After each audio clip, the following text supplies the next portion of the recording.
The transition was not a journey.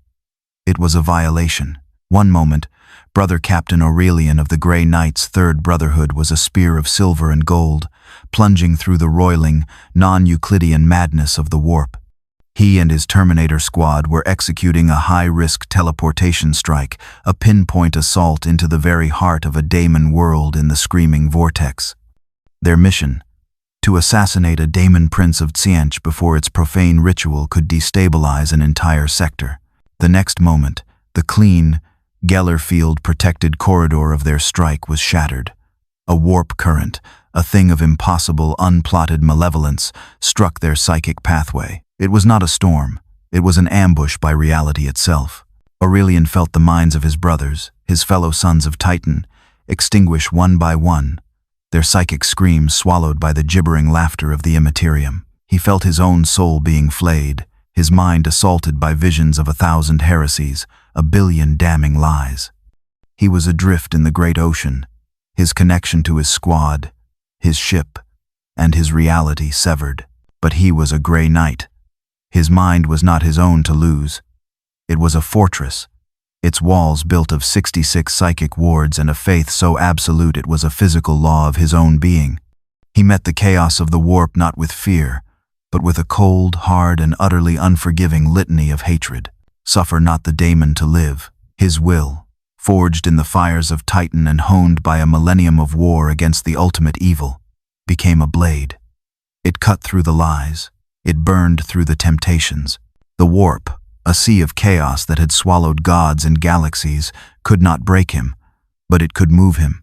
His armor's teleportarium Homer, its signal now a desperate, lonely scream in an ocean of static, locked onto the first, faintest glimmer of a stable reality it could find. It was not his own. It was a distant alien shore, a reality that smelled of blood, ozone, and a different, but horribly familiar kind of hell. With a final, bone-jarring lurch that felt like being turned inside out, he was hurled through the veil. He did not arrive. He detonated into existence. He materialized in a flash of brilliant, silver light and a peal of thunder that was not sound, but a psychic shockwave of pure, sanctified will.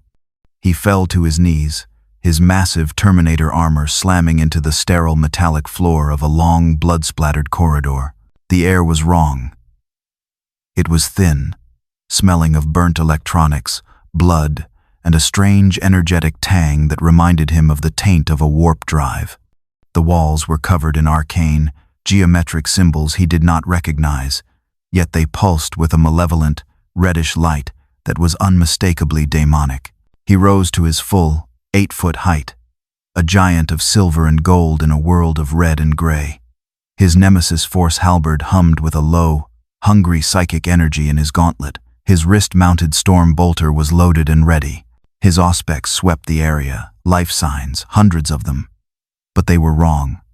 Twisted, unclean. Brother Justicar, report status. Aurelian's voice boomed. A sound of regal authority filtered through his helmet's vox grill. Only static answered. He was alone. His brothers were gone. His mission was a failure. He was stranded in an unknown corner of the galaxy, in a fortress that reeked of a demonic incursion of catastrophic scale. He felt no despair. He felt no fear. He was a Grey Knight. His personal feelings were an irrelevant luxury. He had a new mission, a mission that was as old as his order. The location had changed, but the duty remained the same. He had found a nest of daemons. His purpose was to purge it.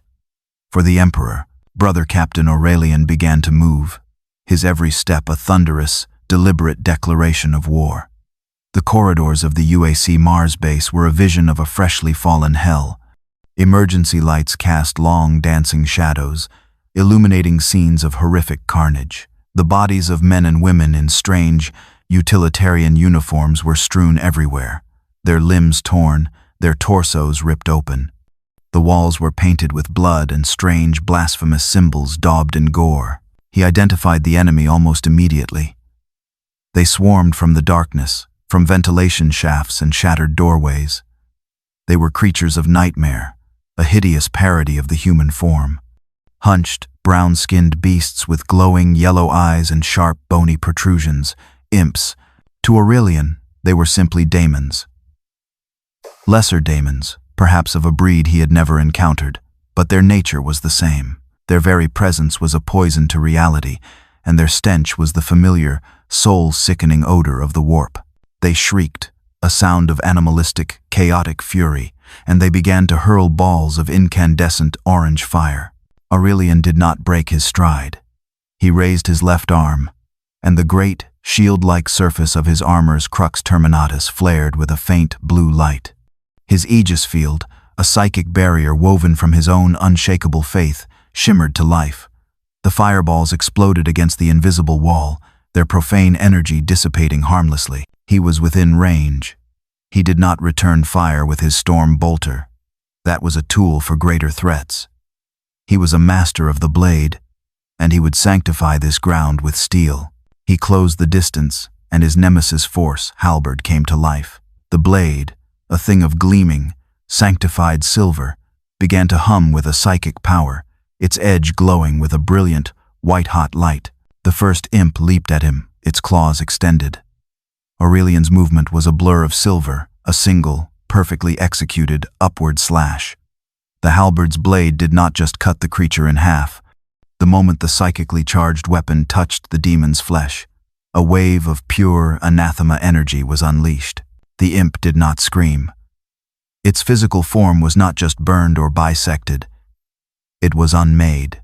Its body dissolved into a cloud of black, dissipating ash and a final, psychic shriek of pure, spiritual agony that only Aurelian could hear. There was no blood, no gore, only a fading stain of nothingness in the air. He moved through them like a reaper through a field of wheat. He was not a berserker. He was a surgeon of war. Every movement was precise, every strike a killing blow. A thrust of the halberd's tip erased an imp's head from existence. A wide, sweeping arc of the blade unmade three at once. They were a chaotic, animalistic mob, and he was the living embodiment of cold, tactical, holy order. They swarmed him, clawing and biting, their attacks useless against his Terminator plate. He was an island of unshakable faith in a sea of mindless fury. He began to cleanse the corridor, a slow, inexorable advance. He moved from room to room, his storm bolter now roaring to life to deal with the larger, shambling corpses that had been reanimated by the demonic energy. He fired in disciplined, controlled bursts, each explosive bolt turning a possessed into a shower of gore. This was his purpose. His entire existence had been a preparation for this one, singular, eternal task: to face the daemon, to stand against the darkness, and to purge it from existence in the name of the Emperor. He did not know where he was. He did not know how he had gotten here. It did not matter. He had found a new front in the endless war, a new beachhead for his one-man crusade, and he would not stop until every last trace of this demonic filth had been scoured from reality, or he had met his own, final, glorious death. Dr. Samuel Hayden sat in his secure, shielded office, a silent, cybernetic monolith amidst the chaos that had consumed his facility. He was not afraid. Fear was an inefficient, illogical emotion. He was a being of pure, cold, and ruthless pragmatism. His great experiment, his project to solve the energy crisis of mankind, had failed. Or rather, it had succeeded too well. The portal to the Argent Dimension to Hell was open, and the consequences were currently devouring his staff. It was a regrettable, but acceptable, loss. The data they had gathered was priceless. His immediate concern was the other anomaly, the one he had pulled from its sarcophagus, the Doomslayer, a being of pure, primal, and brutally effective rage, currently carving a bloody, chaotic path through the invading hordes. The Slayer was his failsafe, his blunt instrument to contain the outbreak until he could regain control of the situation. But as he monitored the Slayer's progress on one of his many surveillance screens, a new, far more interesting anomaly appeared on another. It was in Sector Gamma, near one of the primary energy conduits. A sudden, massive, and utterly unplotted energy spike, followed by a localized distortion of space-time. Not the rolling, predictable tear of a demonic portal, but a sharp, violent, instantaneous burst. Hayden focused the cameras. The image that resolved on his screen made the cold, logical processors in his cybernetic brain spin at a rate they had not achieved in decades. It was a giant. Taller than the Slayer, broader than a Hell Knight. It was clad in a suit of power armor that made the UAC's own Praetor suit look like a primitive toy. It was a masterpiece of engineering, its design a strange, almost religious fusion of brutal functionality and Gothic artistry. Its silver and gold plating was covered in intricate, unknown runes, and it was fighting. Hayden watched, his optical sensors zoomed in, as the being engaged a swarm of imps. But its fighting style was the complete opposite of the Slayer's. The Slayer was a whirlwind of chaos, of explosive, visceral destruction. This new being was a paragon of cold, disciplined, and terrifying efficiency. It moved with a slow, deliberate, and utterly unstoppable purpose. Its weapon, a great glowing polearm, did not seem to cut the demons. It seemed to erase them. One moment, an imp was there. The next, after a touch from the glowing blade, it was a cloud of dissipating black ash. Fascinating, Hayden murmured, his synthesized voice a low, curious hum. He brought up the energy analysis telemetry. The being's power source was not a standard fusion core. It was emitting a low-level but constant psychic field. A field that, when the polearm was activated, focused into a point of such intense, anti-entropic energy that it literally unmade the argent-based biology of the demons. This was not technology as he understood it. This was something else. A perfect, weaponized fusion of science and something else. Something he had to understand. His strategic objectives, which had been clear for the past few hours, contain the breach, control the Slayer, secure the Crucible, were instantly and irrevocably altered.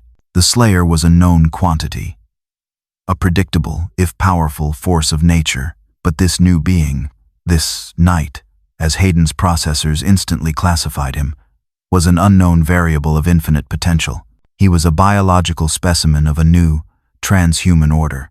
He was the owner of a suit of power armor 100 years beyond anything the UAC could produce. He wielded a weapon that did not just kill demons, but annihilated their very essence on a quantum level. He was a living, breathing, walking database of a technology and a power that could change everything. He could be the key to not just controlling hell, but to mastering it. Hayden's cold, robotic mind made a new, ruthless calculation. The demonic invasion was no longer the primary problem. The Slayer was no longer the primary asset. This Knight was now the primary objective. He had to be captured. He had to be studied. His armor, his weapon, his mind, his very soul, they had to be taken apart, analyzed, and replicated. The risks were immense, but the potential rewards were the mastery of not just energy, but of reality itself. Dr. Samuel Hayden had just found his new, holy grail. The Doomslayer did not think. He did not plan. He was a singular, primal force of absolute, unrelenting violence. His entire existence a roaring, eternal sermon of hatred preached with a double-barreled shotgun. The UAC facility on Mars was not a place. It was a hunting ground. The demons were not an army. They were prey. He moved through the blood-soaked corridors like a force of nature, a hurricane of green armor and righteous fury. He was a creature of instinct, his senses attuned to the scent of hell, to the presence of his eternal enemy. But as he tore a pinky demon in half with his bare hands, a new sensation cut through the red haze of his rage. It was not the familiar, hot, chaotic stench of a demon. It was a feeling, a psychic presence.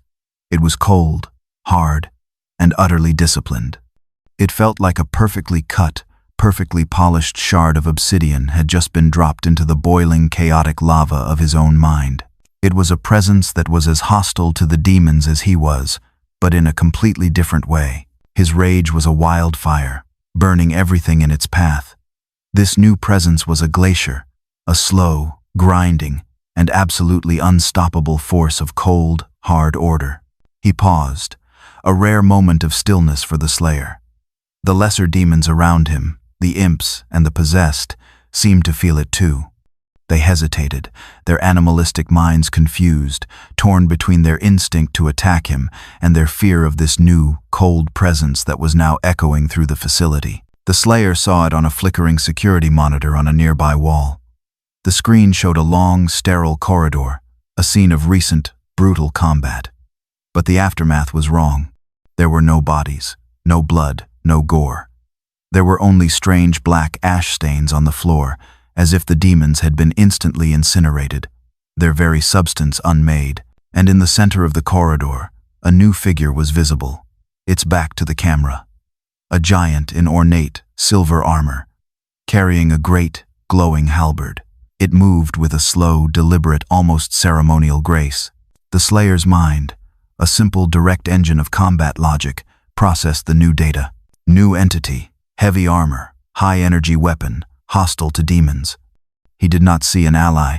He did not see a savior. He saw competition. He saw an obstacle. This was his war, his crusade. He was the only one. There was no one else.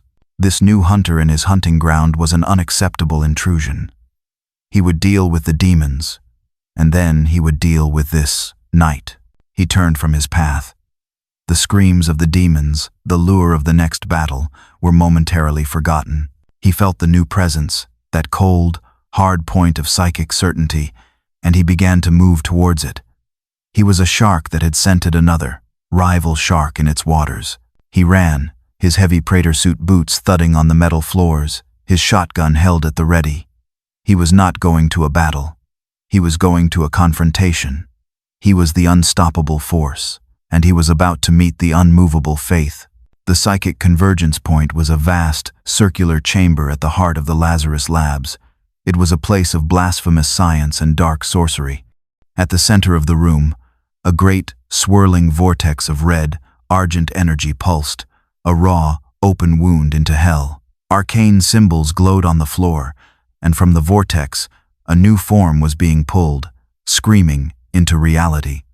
It was a Baron of Hell, one of the greater demons, a hulking, cloven-hoofed monster of muscle and rage. It was this massive concentration of demonic energy that had drawn both Slayers to the same point. The Doom Slayer arrived first. He burst through a set of reinforced metal doors, not by opening them, but by simply running through them, tearing them from their hinges with a shriek of tortured steel. He saw the Baron, and his entire being, his every instinct focused on the kill. But as he raised his super shotgun, a new sound echoed from the other side of the chamber. A deep, thunderous, and utterly disciplined tread. From a dark corridor opposite him, Brother Captain Aurelian strode into the room. His silver armor was immaculate despite the battle, his force halberd held at a low, ready guard. He too saw the Baron, and he identified it instantly. A greater daemon, a priority target for sanctification. And then they saw each other. The two hunters, the two greatest champions of humanity from two entirely different realities, stood in a tense, silent face-off across the summoning chamber. The Baron of Hell, the monster they had both come to destroy, was momentarily forgotten, an irrelevant piece of scenery between the two true powers in the room. The Slayer looked at the Grey Knight. He saw a giant, yes, but one that was slow, deliberate, almost ponderous. He saw the strange, glowing polearm, the skull helmet of the chaplain who followed him, as Aurelian had found and reactivated a servitor skull from his armor's repair kit. The ornate, almost ridiculously impractical armor. He saw a knight, a creature of ceremony and words in a world that demanded only action and violence. He saw a target that was posturing instead of killing. Aurelian looked at the Doomslayer. He saw a warrior, undeniably. A being of immense physical power, clad in a crude but effective suit of green armor. But he also saw the rage. It was a raw, uncontrolled, and utterly unholy psychic energy that rolled off the Slayer in waves. It was not the clean, righteous wrath of the Emperor's faithful. It was a berserker's fury, a mindless bloodlust. It was a rage that was terrifyingly close to that of the followers of Khorne. the blood god. He saw a warrior, yes, but a warrior who was dangerously, perhaps irredeemably, tainted.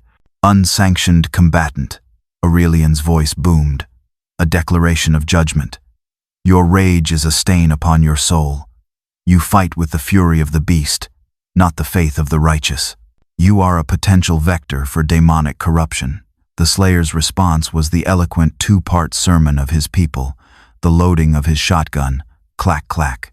The Baron of Hell, enraged at being ignored, finally solidified its form. With a roar that shook the chamber, it charged, not at one of them, but at the space between them. And in that moment, the two hunters, with no word, no signal, made their choice. They would deal with the greater threat first, and then they would deal with each other. The truce was unspoken, unholy, and would last only as long as the demon between them still drew breath. The moment of truce was an instinct, a shared, predatory recognition of a greater threat. But it was not an alliance. The duel was not averted.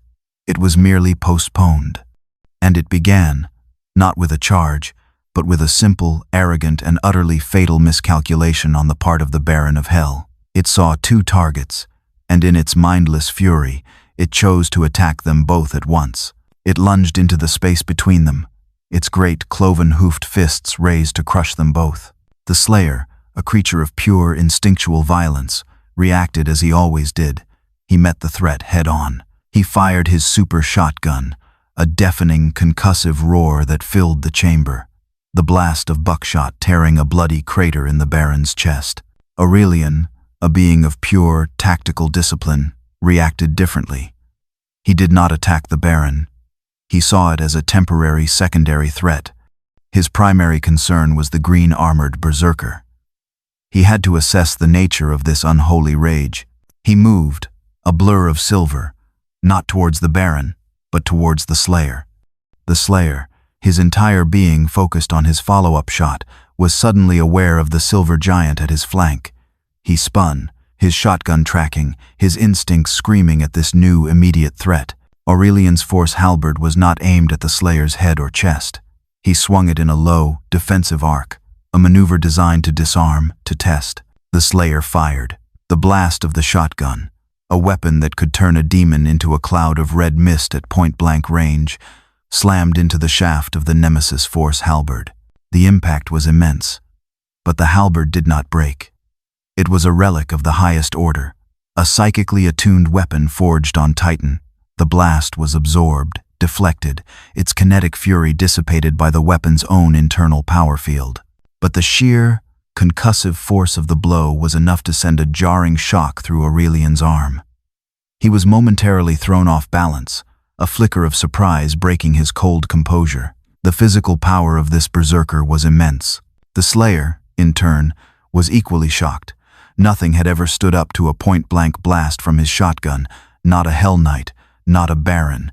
This silver warrior had just blocked it. Their brief, violent, and utterly inconclusive duel was interrupted by the Baron of Hell.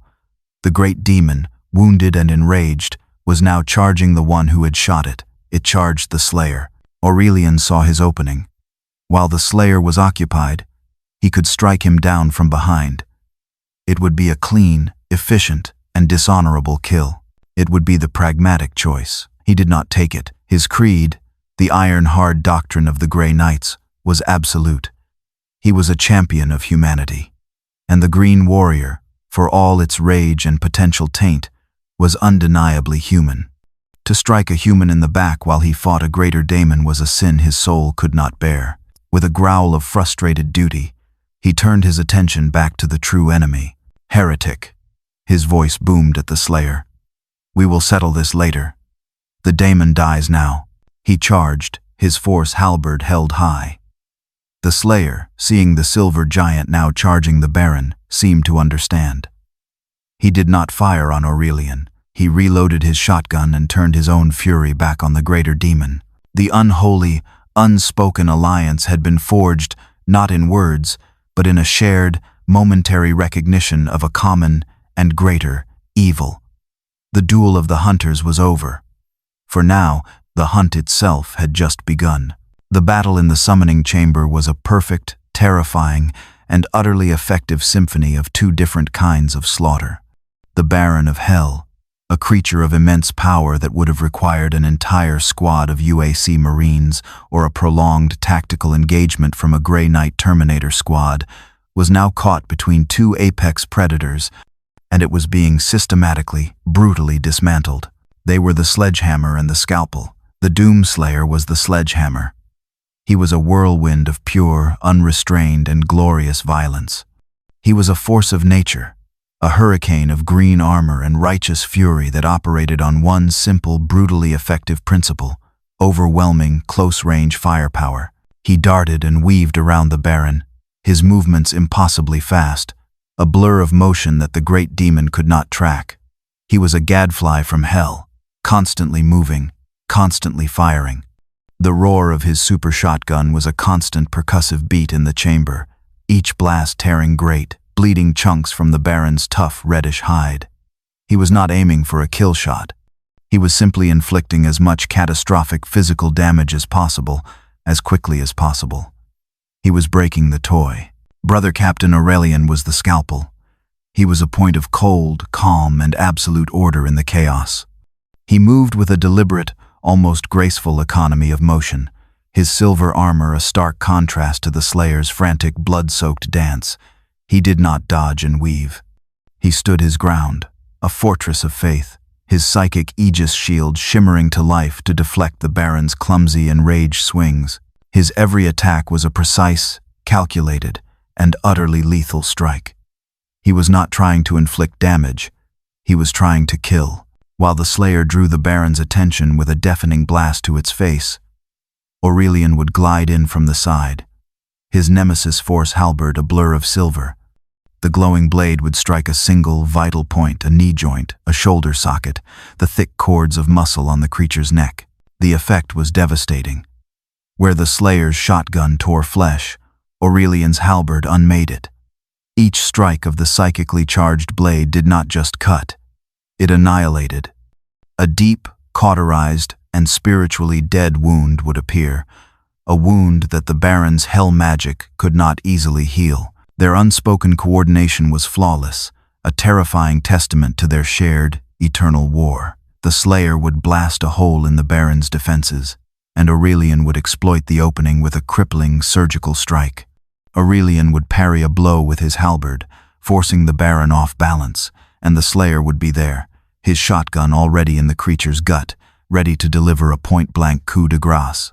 The Baron of Hell, a prince in its own dimension, a being that had feasted on the souls of 1,000 worlds, was being humiliated. It was being herded, flanked, and systematically executed by two beings who refused to fight by any rules it understood.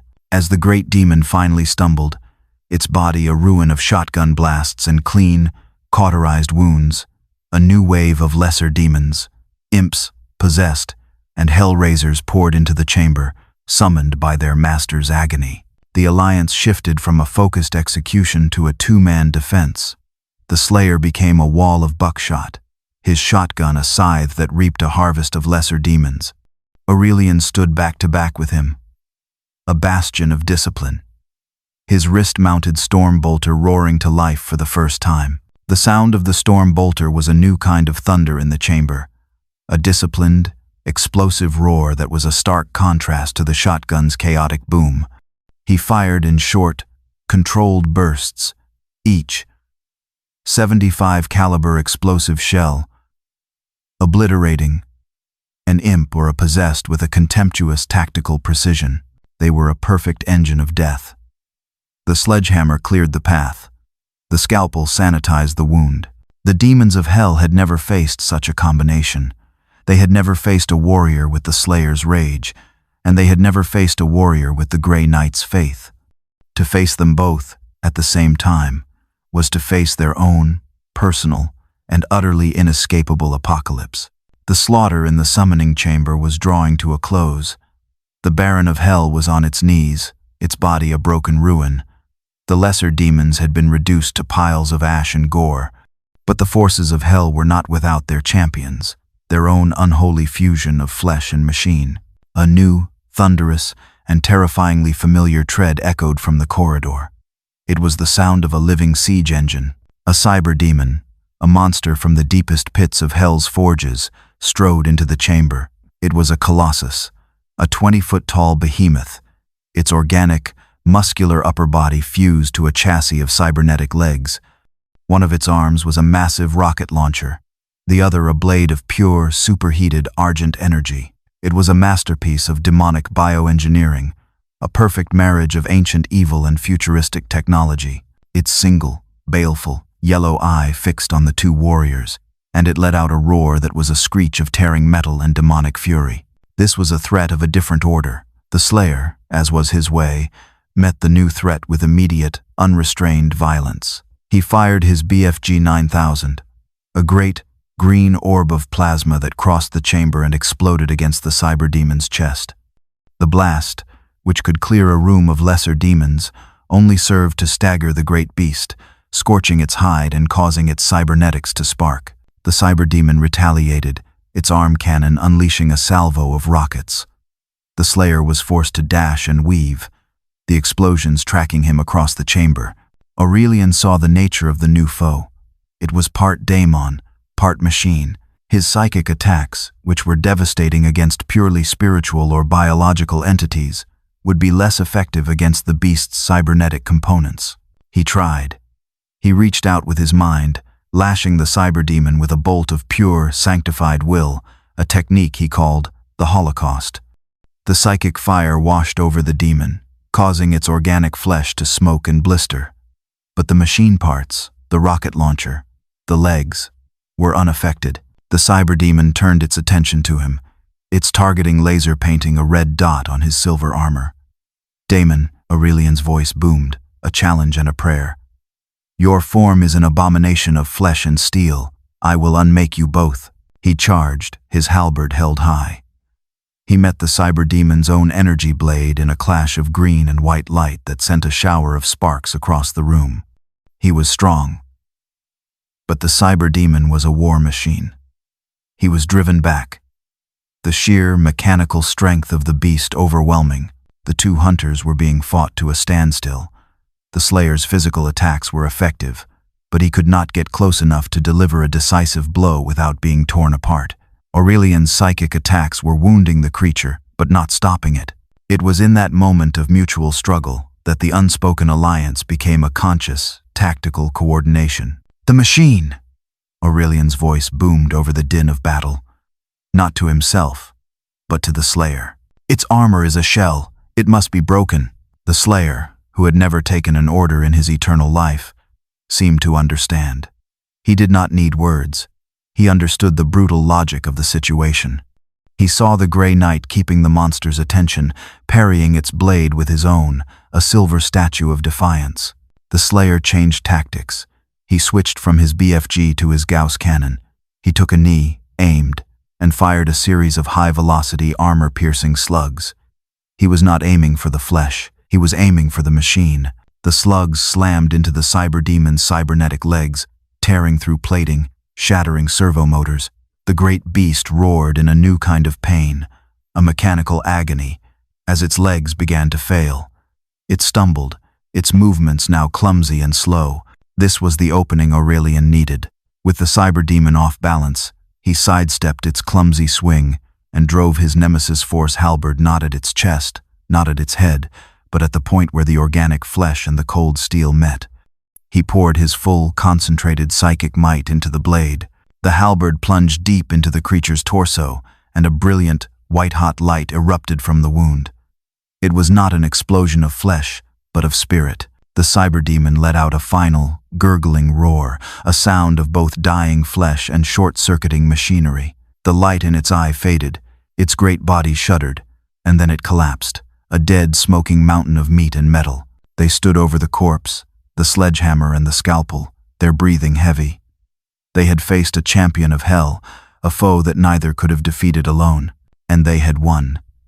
A silent, grim, and deeply professional nod of mutual respect passed between them. They were still not allies, but they were no longer just rivals. They were brothers in the same, eternal, and holy war. Dr. Samuel Hayden watched the destruction of the cyberdemon on his main monitor with a feeling that was the cybernetic equivalent of a cold sweat. His calculations had been flawless. The cyberdemon was the ultimate weapon, a perfect synthesis of demonic power and UAC technology. Its combat effectiveness rating was absolute, and it had been destroyed by the two anomalies, working in perfect, terrifying concert. Their combined combat effectiveness was not just additive, it was exponential. The Slayer's raw, physical destruction, paired with the Knight's tactical, metaphysical annihilation, was a force that his models had not, and could not, predict. This changed everything. His plan to capture the Knight, to study and replicate his power, was now in jeopardy. If the Slayer and the Knight were to form a true, conscious alliance, they would be an unstoppable force, a power that could not only contain the demonic invasion, but could also turn on him, on the UAC, on his entire, carefully constructed plan for the future of humanity. He had to separate them. He had to isolate the Knight. He initiated his contingency plan.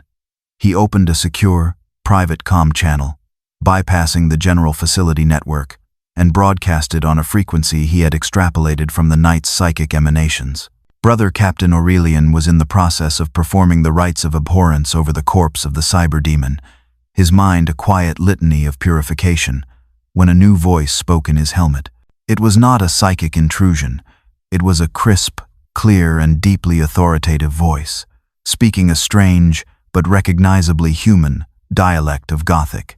Brother Captain Aurelian of the Grey Knights, the voice began, the words and titles sending a jolt of pure, cold shock through the Space Marine. This being knew his name, his rank, his order. This is an alpha-level communication from the Ordo Malleus, the voice continued, smooth and utterly convincing. Designation, Hayden. I am the acting Inquisitor Lord of this sector. Your arrival was unexpected, but sanctioned by the highest authority. Aurelian froze. An Inquisitor Lord? Here? It was the only thing that could possibly explain the madness he had found himself in. A secret, high-level operation. A quarantine zone. It all made a twisted kind of sense. Lord Inquisitor, Aurelian replied, his voice a low, respectful rumble. He automatically fell back into the familiar protocols of the Imperial hierarchy. I am the sole survivor of the Strike Force Eternal Blade. My mission is compromised. I have enacted standard purification protocols upon arrival.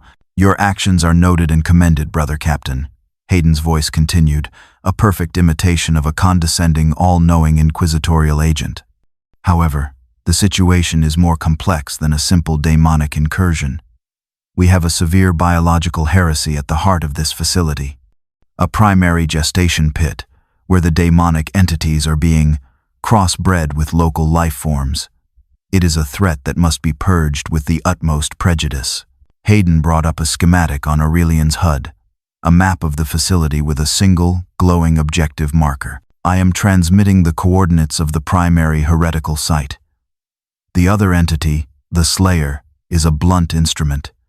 It is too chaotic for this task. This requires the precision of a son of Titan. You will proceed to these coordinates alone. You will sanctify the pit.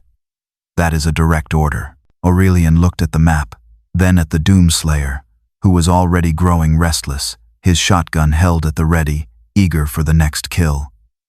The Inquisitor's logic was sound. The Slayer was a berserker, a creature of rage. He was not a tool for a delicate, surgical strike. I understand, my lord, Aurelian replied, his sense of duty, his absolute, unquestioning obedience to the authority of the Inquisition, overriding any personal doubt. I will see it done. For the Emperor. He turned to the Slayer. He did not speak. He simply gave a short, sharp nod, a gesture of a warrior's farewell, and then he turned and strode down the corridor that the Inquisitor had indicated. The Slayer watched him go, a flicker of something unreadable in the depths of his helmet's visor. He did not follow. He turned and strode in the opposite direction, towards the sounds of more screaming, more chaos, more demons to kill. In his office, Dr. Hayden allowed himself a small, cold, and triumphant smile. The trap was set. The bait had been taken. The two anomalies were separated. Now, he would have his prize. The most important scientific specimen in the history of humanity was walking right into his cage. Brother Captain Aurelian moved through the corridors of the UAC facility with a new, singular purpose. He had his orders. The chain of command, the most sacred structure in the Imperium, had been re-established. He was no longer a lost soldier.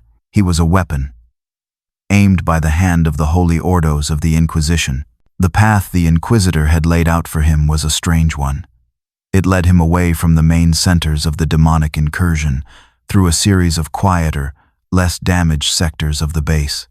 It was, as Hayden had intended, a path of least resistance, designed to get him to the trap quickly and without interference.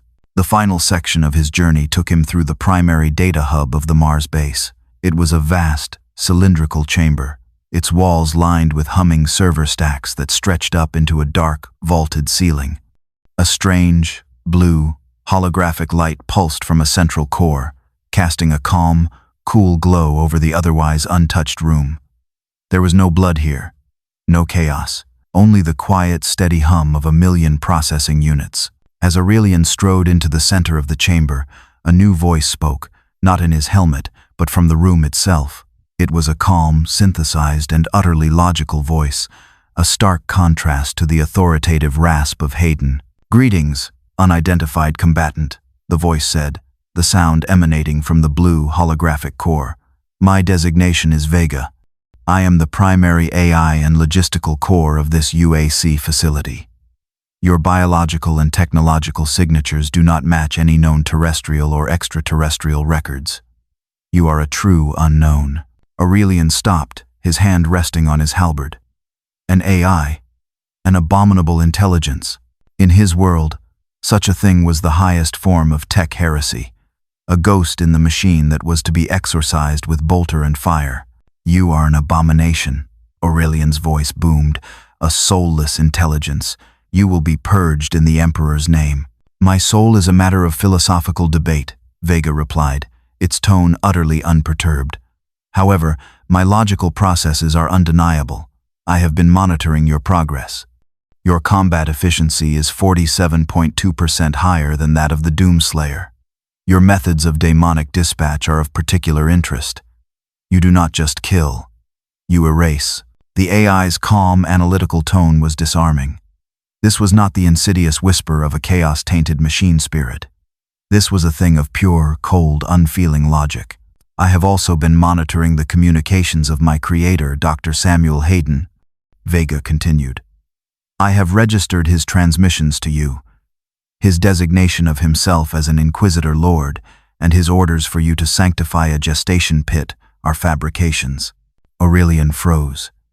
"Heresy," he growled, though a flicker of doubt, a tiny, cold seed, had been planted in his mind. "Logic," Vega corrected him. "The coordinates Dr. Hayden has provided do not lead to a biological laboratory. They lead to a high-energy physics containment chamber, equipped with a chronon stasis field.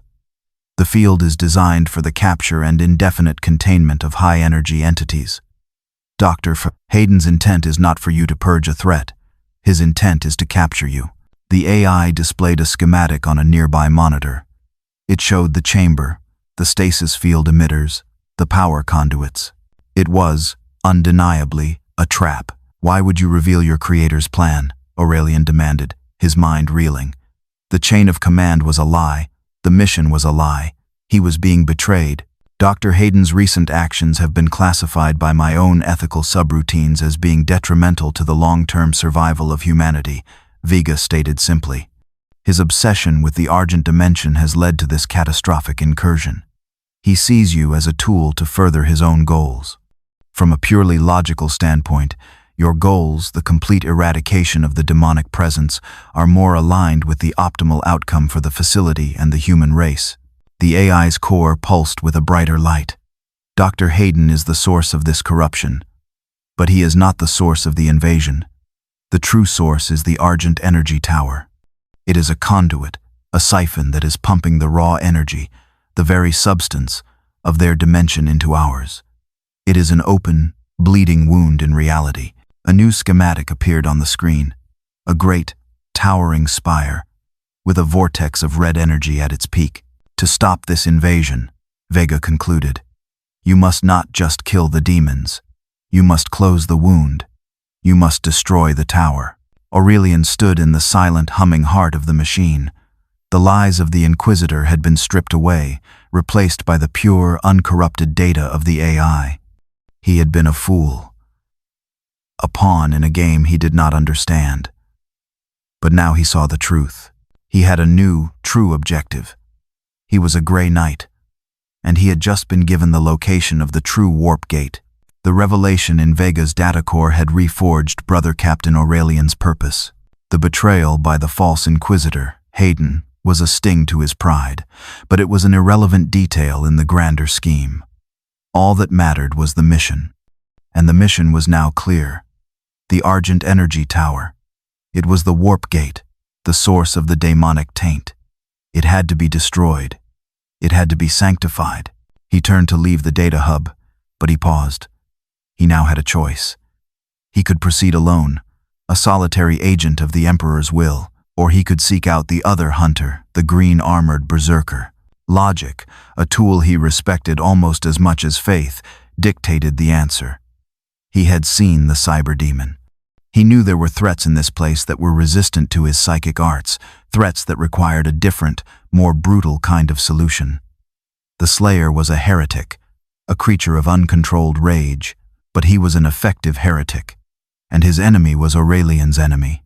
Vega, Aurelian's voice boomed.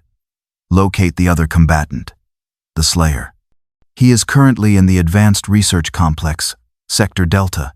The AI replied instantly, a path lighting up on Aurelian's HUD. He appears to be enjoying himself. Aurelian began to move, his pace a ground-eating, purposeful stride. He found the Slayer in a vast, multi-leveled laboratory, a scene of absolute glorious carnage. The Slayer was a whirlwind of green, a dervish of destruction, his chainsaw screaming as he carved a path through a horde of possessed scientists. He did not call out. He did not issue a challenge. He simply joined the fray. His storm bolter roared, its explosive shells punching holes in the Slayer's targets, its disciplined fire a stark contrast to the Slayer's chaotic, close-range slaughter. The Slayer paused for a fraction of a second. His chainsaw held high as the silver giant appeared at his side. He seemed to recognize him. He did not attack. He simply turned his attention back to the remaining demons, an unspoken, brutally pragmatic acceptance of the temporary alliance. They cleared the room in seconds, a perfect, terrifying engine of two different kinds of death. When the last demon was a pile of gore and ash, they stood in the center of the ruined lab, the silence broken only by the hum of machinery and the Slayer's heavy breathing. It was in this brief, quiet moment that Aurelian acted. He knew that to truly fight alongside this being, to trust him in the battle to come, he had to understand the nature of his soul. He reached out with a gentle, precise, and utterly unhostile psychic probe. It was not an attack. It was not a mind reading. It was a Grey Knight technique known as the soul gaze, a way to feel the truth of a being's spirit, to see if it was tainted by chaos. He touched the Slayer's mind. He did not find the mindless, bloodthirsty rage of a follower of Khorne. He did not find the ambition of a servant of Tzeentch, or the despair of a slave to Nurgle. He found an ocean of pure, cold, and utterly righteous rage, a rage so profound and so ancient it was a geological feature of his soul. And beneath the rage, like bedrock at the bottom of that ocean, he found a pain so absolute and so vast it would have shattered any other mind. He saw a vision, a flicker of a memory from the Slayer's own, long-forgotten past. He saw a green, peaceful world. He saw a man, a husband, a father.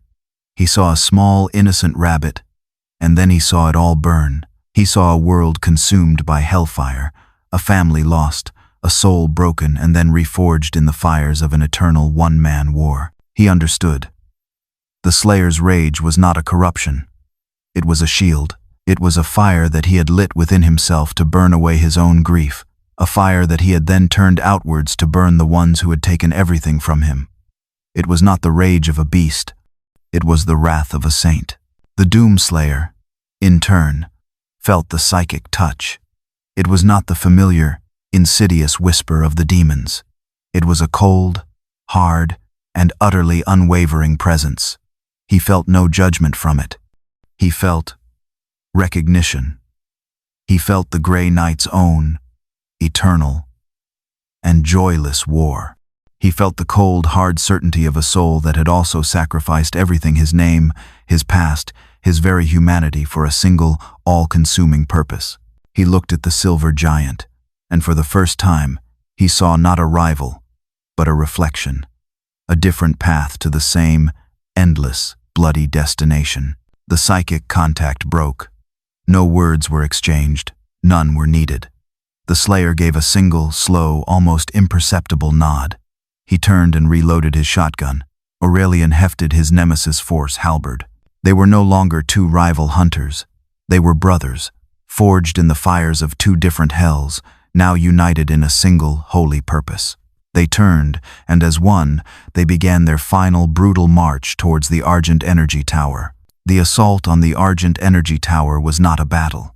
It was an apocalypse. The combined might of the sledgehammer and the scalpel was a force that the legions of hell were utterly unprepared for. They were a two-man army, a perfect synthesis of overwhelming force and tactical precision, and they were utterly, completely unstoppable. The base of the tower was a fortress, guarded by the heaviest concentration of demonic forces on the planet. Hell Knights, Barons of Hell, Mancubuses with their arm-mounted cannons all stood arrayed against them. The Doomslayer went in first. He was the breach. He fired his BFG, the great green orb of plasma clearing a path of screaming, vaporized demons. He charged into the gap he had created, his super shotgun a thunderous, rhythmic beat of death. He was a whirlwind of green, a force that drew the eye, that drew the fire, that drew all of hell's rage onto himself. And while the demons were focused on the hurricane, the glacier moved in behind them. Brother Captain Aurelian advanced with a cold, deliberate purpose. He was the executioner. While the Slayer was a chaotic storm of destruction, Aurelian was a silent, efficient killer. He moved through the fray, his nemesis force halberd a blur of silver. A Hell Knight would be charging the Slayer, and Aurelian's blade would silently, cleanly, remove its head from its shoulders. A Mancubus would be preparing to fire its cannons, and the halberd's tip would plunge through its heart from behind, its soul annihilated before it could even register the attack. They ascended the tower, level by level, a two-man crusade against a world of evil. They fought back to back, their movements perfectly, instinctively synchronized. The Slayer would shatter a demon's armor, and Aurelian would deliver the soul-killing blow. Aurelian would use a psychic blast to stagger a line of demons, and the Slayer would be there a moment later, his chainsaw screaming, to turn them into a shower of red mist. They reached the summit of the tower. It was a vast, circular platform, open to the blood-red, stormy sky of Mars. At its center was the well, the source of it all. A swirling vortex of pure, raw, red argent energy, a direct bleeding wound into the heart of hell. And guarding it were the two most powerful demons they had yet faced, a pair of fearsome, winged, and heavily armed tyrants. The final battle began. The two tyrants were a force of nature, their rocket barrages and energy blades turning the summit into a storm of explosions and fire. But the two hunters were a force of a different nature entirely. They separated, each taking on one of the great demons. The Slayer's battle was a dance of pure, physical violence. He darted and weaved through the tyrant's rocket salvos, his own rocket launcher spitting death back at the great beast. It was a brutal, concussive, and glorious brawl. Aurelian's battle was a duel of wills.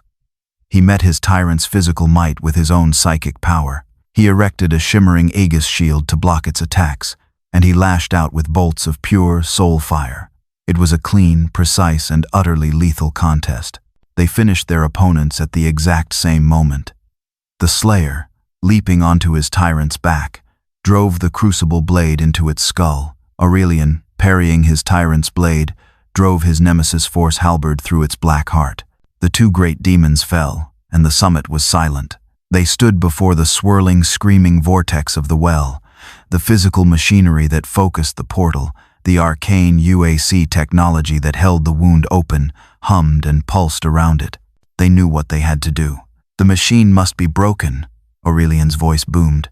The Slayer responded by producing his ultimate weapon, the Unmaker.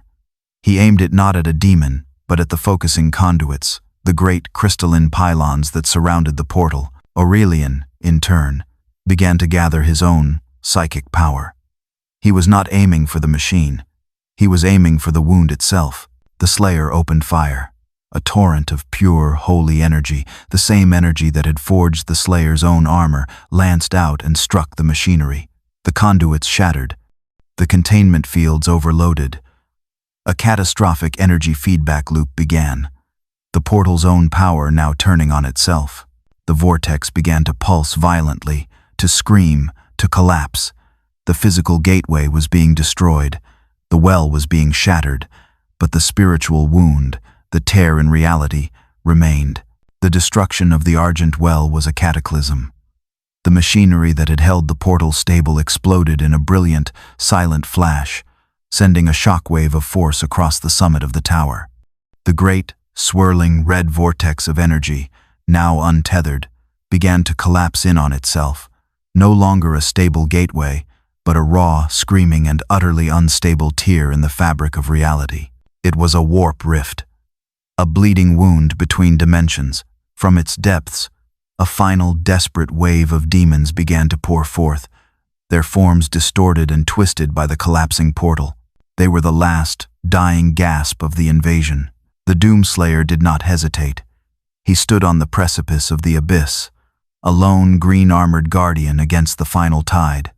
He was a wall of flesh and iron, his shotgun and chainsaw a hymn of unending slaughter. He would hold this line. He would hold it for all eternity if he had to. But Brother Captain Aurelian had a different, final duty to perform. He knew what this was. He had seen it 100 times before. This was not a technological problem. This was a spiritual one. The physical door had been broken, but the spiritual hole remained. It had to be sealed, not with steel, but with faith. He strode to the very edge of the collapsing rift, the chaotic energies of hell washing over his silver armor. He ignored the demons that clawed and shrieked around the Slayer. His focus was on the abyss itself. He planted the haft of his Nemesis Force halberd into the metallic floor, the blade humming with a new, intense power.